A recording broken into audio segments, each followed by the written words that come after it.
نحمده ونصلي علی رسوله الکریم اما بعد فاعوذ باللہ من الشیطان الرجیم بسم اللہ الرحمن الرحیم۔ جب بابل شہر میں نمرود کی جھوٹی خدائی کے ناقوس بج رہے تھے اور شہر بھر میں نمرود کے بت رکھے ہوئے تھے جن کے سامنے ہر شخص کو سجدہ کرنا پڑتا تھا، اس ماحول میں جب کہ کفر ہر سمت پھیلا ہوا تھا، حضرت ابراہیم علیہ السلام پیدا ہوئے۔ آپ نے نہ صرف نمرود کی جھوٹی خدائی کو جھٹلایا بلکہ انہوں نے جو بت بنا رکھے تھے ان کا بھی پوری جرأت و بہادری سے انکار کیا۔ حضرت ابراہیم علیہ السلام جب بلوغت کی عمر کو پہنچتے ہیں تو قرآن فرماتا ہے وَلَقَدْ آتَيْنَا إِبْرَاهِيمَ رُشْدَهُ مِن قبل، اور یقیناً ہم نے ابراہیم علیہ السلام کو اس سے قبل دانائی عطا فرمائی تھی۔ اس سے پہلے جب انہوں نے اپنے چچا سے کہا کہ یہ کیا بت ہیں جن کی تم پوجا کرتے ہو، وہ کہنے لگے کہ ہم نے اپنے آباء و اجداد کو یوں ہی کرتے ہوئے دیکھا ہے۔ حضرت ابراہیم علیہ السلام نے کہا لَقَدْ كُنْتُمْ وَآبَاؤُكُمْ لَفِي ضَلَالٍ مُبِينٍ، کہ تم اور تمہارے اجداد یقیناً گمراہی میں ہیں۔ اس زمانے میں وہ لوگ شہر سے باہر ایک میلہ منعقد کیا کرتے تھے۔ عادت ان کی یہ تھی کہ سب سے پہلے بتوں کے پاس جاتے، ان کے سامنے انواع و اقسام کی مٹھائیاں اور کھانا رکھتے اور پھر میلے پر جاتے اور واپس آ کر پھر بتوں کے سامنے حاضری دیتے۔ انہوں نے ابراہیم علیہ السلام کو بھی اس میلے میں شامل ہونے کی دعوت دی مگر ابراہیم علیہ السلام نے اس سے انکار کر دیا۔ خیر، انہوں نے اپنے بتوں کے سامنے کھانے پینے کی اشیاء رکھیں اور اپنے میلے پر چلے گئے۔ ان کے جانے کے بعد حضرت ابراہیم علیہ السلام نے کلہاڑی اٹھائی اور ان کے بت کدے میں جا پہنچے اور بتوں سے پوچھا کہ کھاتے کیوں نہیں ہو؟ اب وہ بت کیا بولتے؟ کہا بولتے کیوں نہیں ہو؟ اس کے بعد بڑے بت کے علاوہ تمام بتوں کو توڑ ڈالا۔ سورہ انبیاء میں ہے فَجَعَلَهُمْ جُذَاذًا، پس ابراہیم علیہ السلام نے ان بتوں کو ریزہ ریزہ کر ڈالا۔ الا کبیر لہم، لیکن جو بڑا بت تھا اس کو ایک حکمت کے تحت چھوڑ دیا، لعلہم الیہ یرجعون، تاکہ وہ اس سے دریافت کر سکیں۔ اب جب قوم واپس آئی اور بت خانے میں پہنچی تو دیکھا کہ تمام بت ٹوٹے پڑے ہیں۔ کہنے لگے یہ سلوک ہمارے بتوں کے ساتھ کس نے کیا ہے؟ جس نے بھی کیا ہے بہت بڑا ظلم کیا ہے۔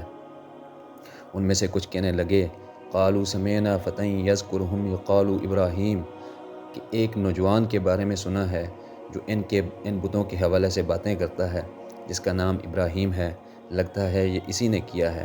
کہنے لگے پھر پکڑ لاؤ اسے۔ ابراہیم علیہ السلام کو پکڑ کر لایا گیا۔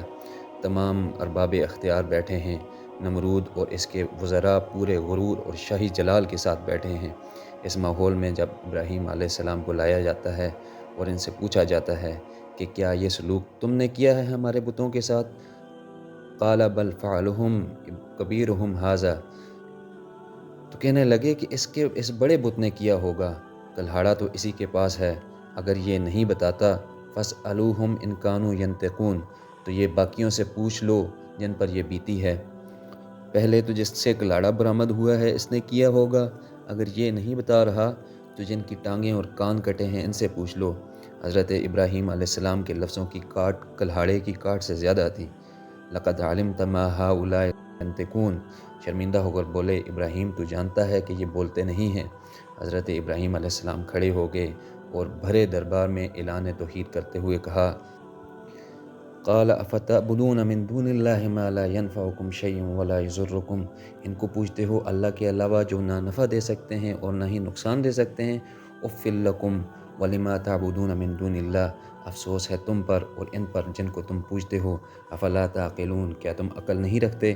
اب جب دلیل سے بات نہیں ہو سکتی تھی تو طاقتور ظلم پر اتر آیا، بس انہوں نے بھی یہی کیا، کہا ہم اس کی باتوں کا جواب تو نہیں دے سکتے، بس اس طرح کرو اس کو جلا کر راکھ کر دو، جیسے آج جب کفار دلائل سے بات نہیں کر سکتے تو قرآن پاک کو جلانے کی جسارت کرتے ہیں۔